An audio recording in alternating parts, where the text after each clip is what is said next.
Recently, the participants in association took various actions in Georgia and elsewhere to block the counting of the votes of the presidential electors. We have a power-mad prosecutor whose loyalty to her political party and to her own ambition exceeds her loyalty to her country. We see the legal system being weaponized against political opponents. That is un-American and unacceptable.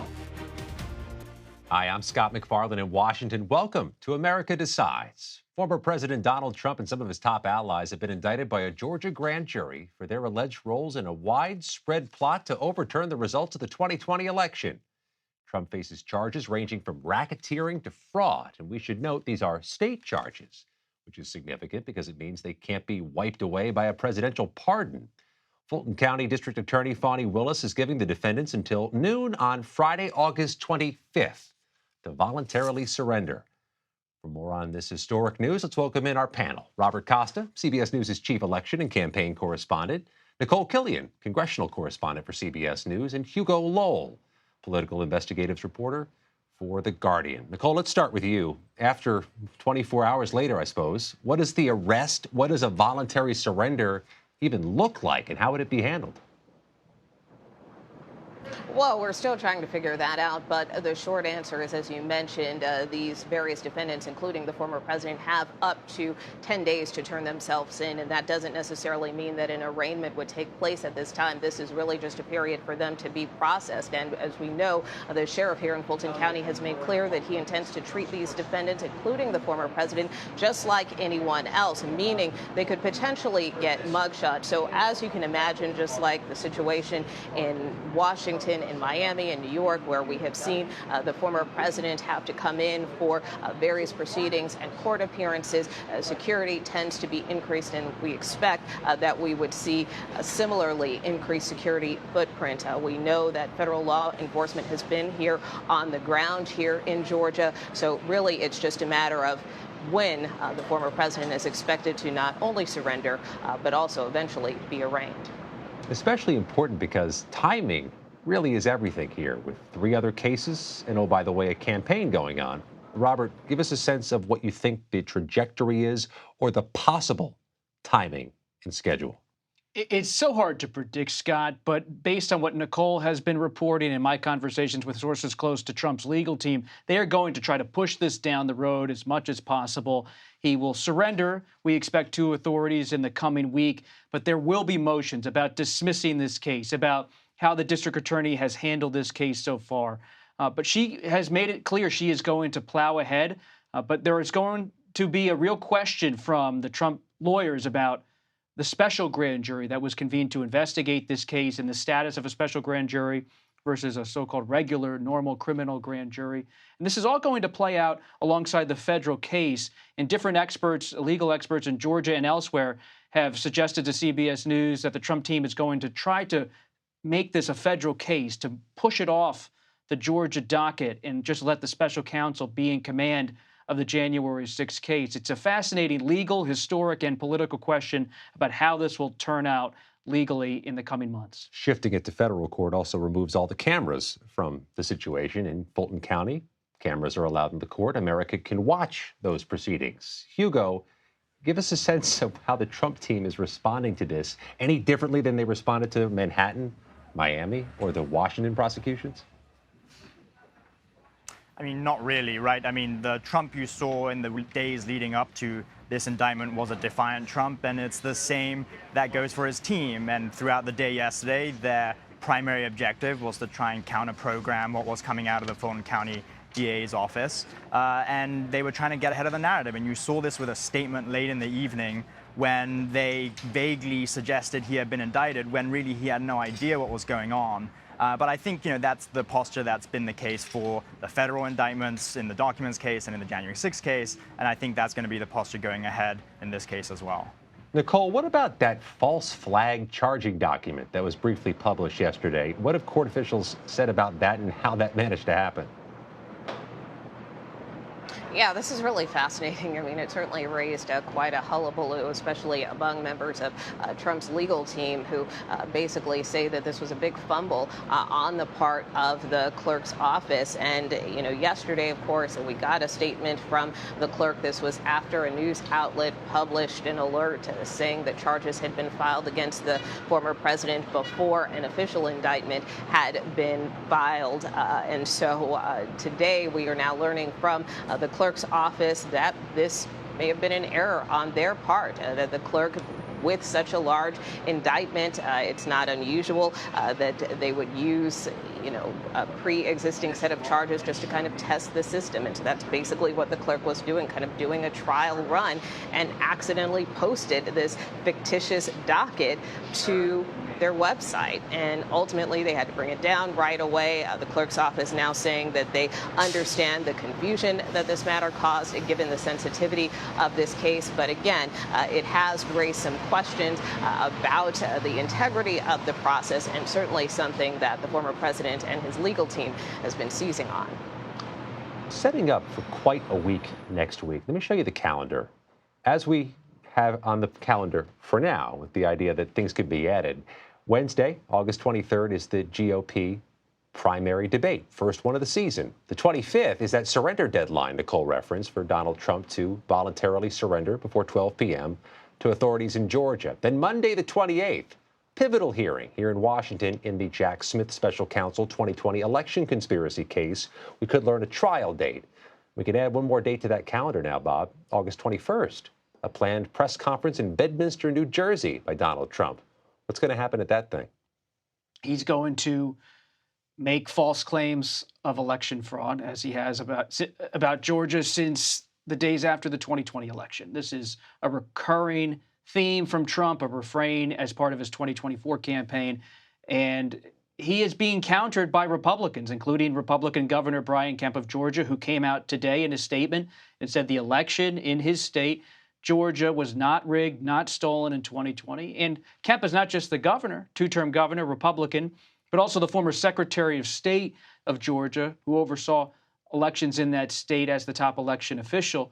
And so you see in Trump's campaign right now this focus on 2020, 2020, 2020, as so many Republicans would rather focus on President Biden, on other issues. The challenge so many rival campaigns have when I call around is that they don't know how to get political oxygen in this environment.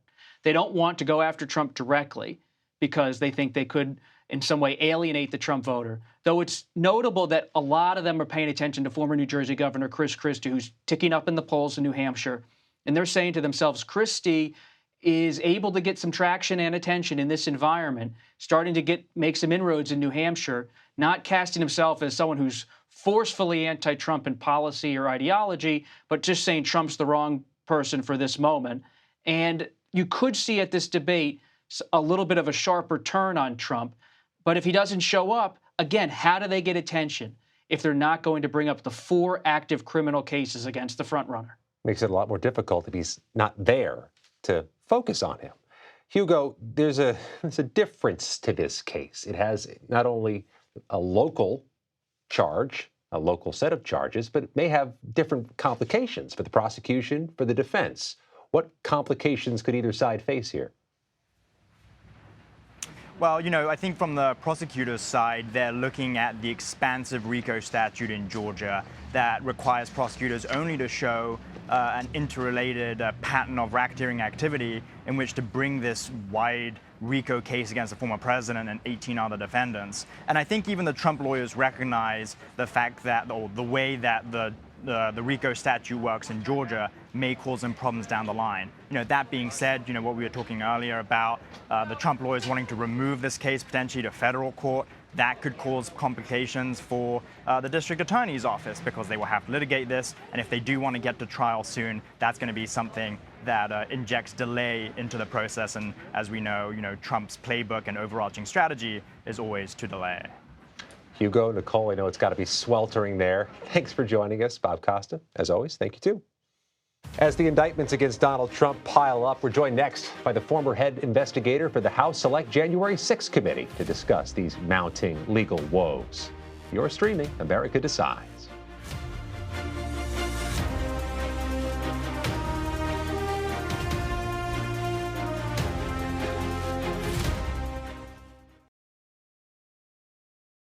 We cannot and will not normalize serious criminal conduct.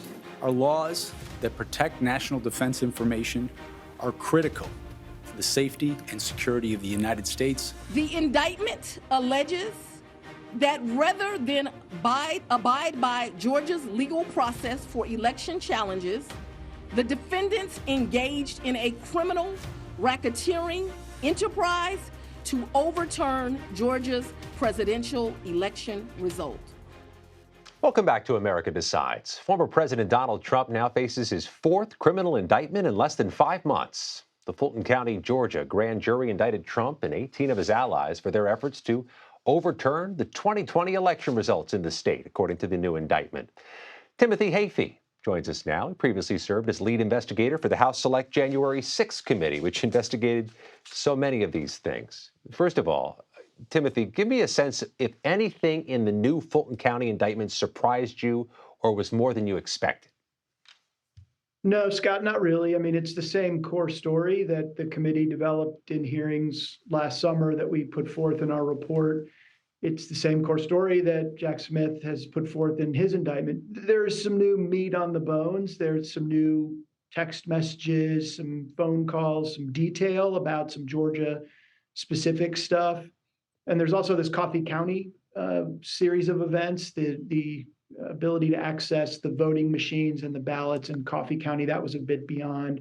But it's the same core story. It's a multi-part plan across the nation to subvert democracy, prevent the transfer of power, and ignore the will of the people in not just Georgia, but in other states. In the committee's series of hearings last year, the witnesses from Georgia may have been the most dynamic or compelling on camera. Let me have you listen to some of your work from those hearings last year. Haven't been anywhere at all. I've gained about 60 pounds. I second guess everything that I do, all because of lies. Do you know how it feels to have the President of the United States to target you? The President of the United States is supposed to represent every American. The numbers are the numbers. The numbers don't lie. We had many allegations, and we investigated every single one of them. In fact, I challenged my team, did we miss anything? They said that there was over 66,000 underage voters. We found that there's actually zero. You can register to vote in Georgia. When you're 17 and a half, you have to be 18 by Election Day. We checked that out, every single voter. Probably no surprise, then, that this is a component of this Fulton County indictment. Did you expect or did you hope Jack Smith, the special counsel, would make these figures, these Georgia figures, a component of his indictment?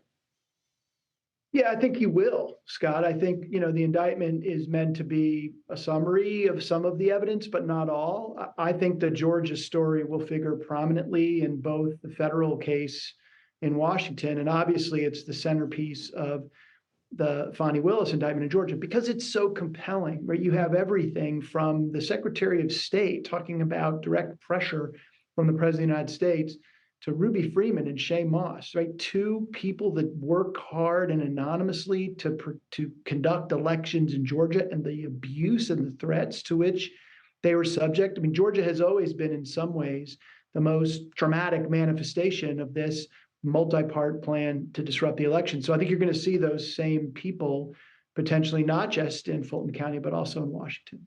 You think Jack Smith's case would grow or likely will grow to include Ruby Freeman or the allegations made by Brett Raffensperger?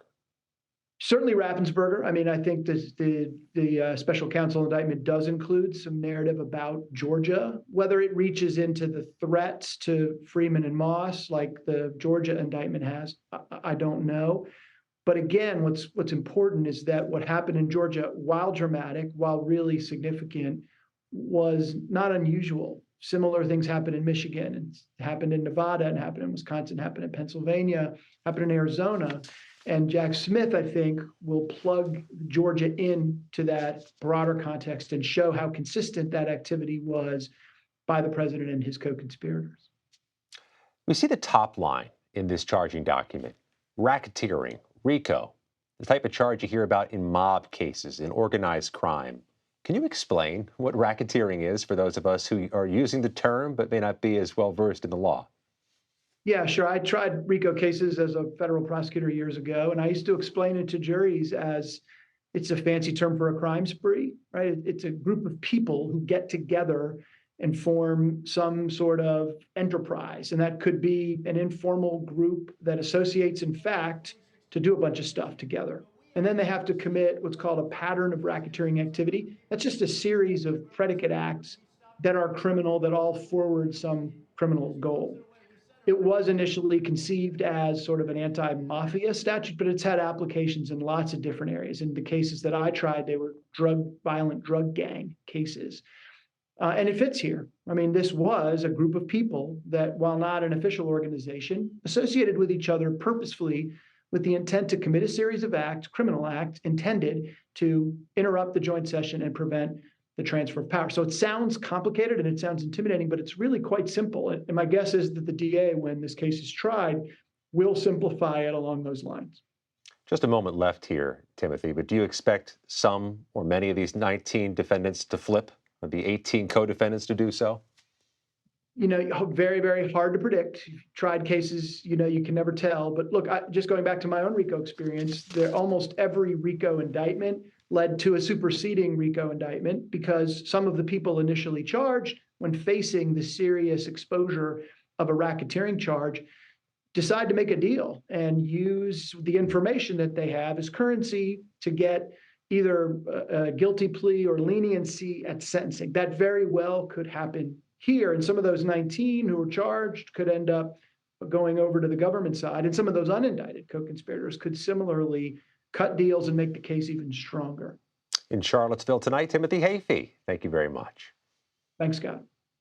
Coming up, we'll break down what leaders on both sides of the aisle are saying about potentially violent uprisings in response to the latest indictment. You're streaming America Decides.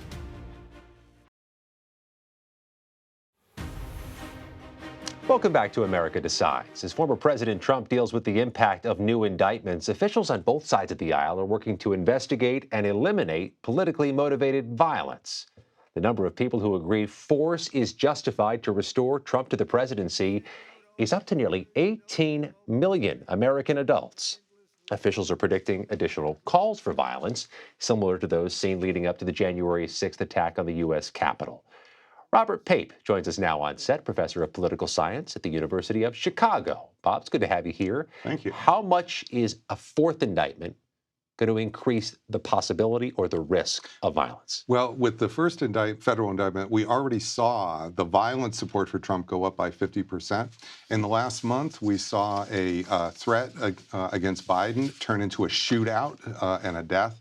We saw a month before that an assailant take bombs and guns to Obama's house here in Washington.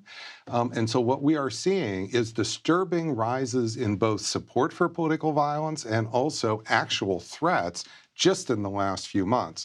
Now, that is likely to go up, but it's already gone up more than I think the public really knows just in the last month, month and a half.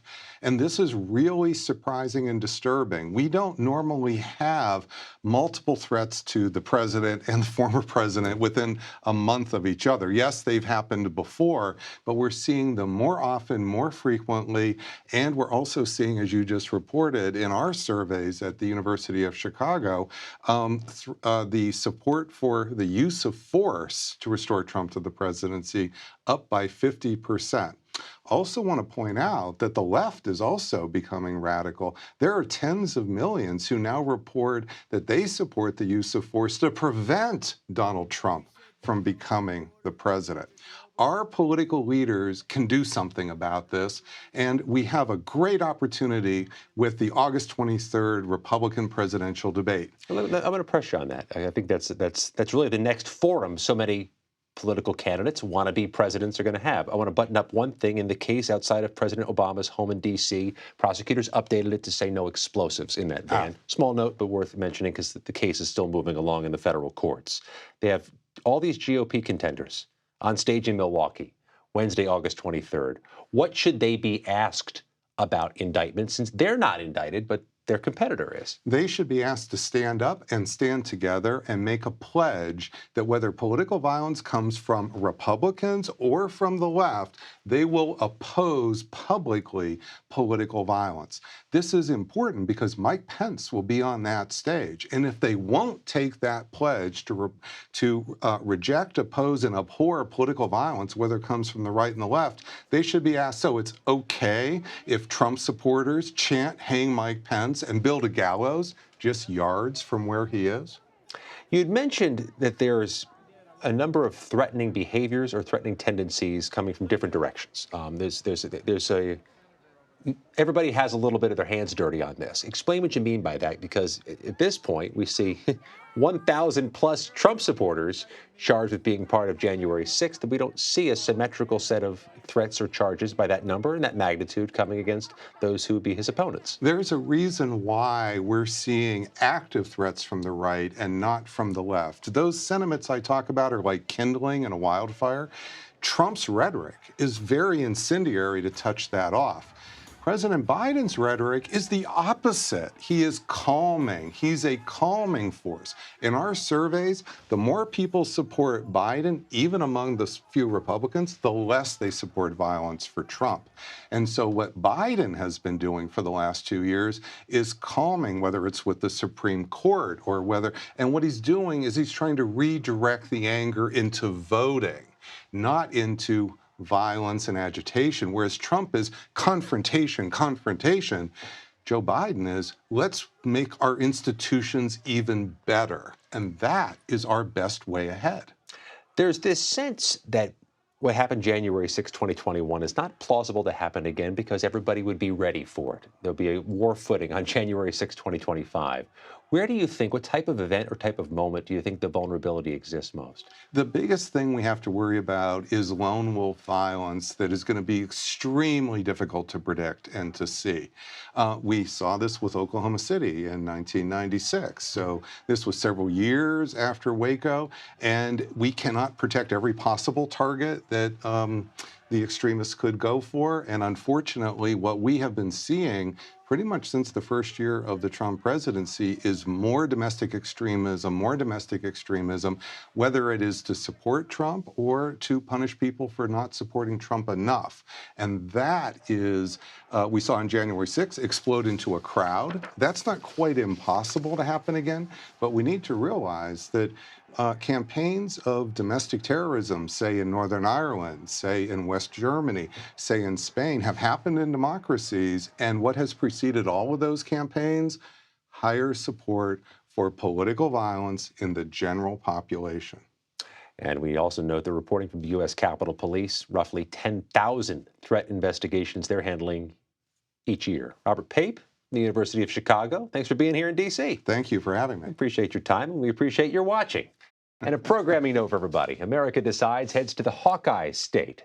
We'll be live from the Iowa State Fair in Des Moines on Wednesday. My colleague Major Garrett there all day long Wednesday and will anchor a special edition of this program you can watch right here on CBS News.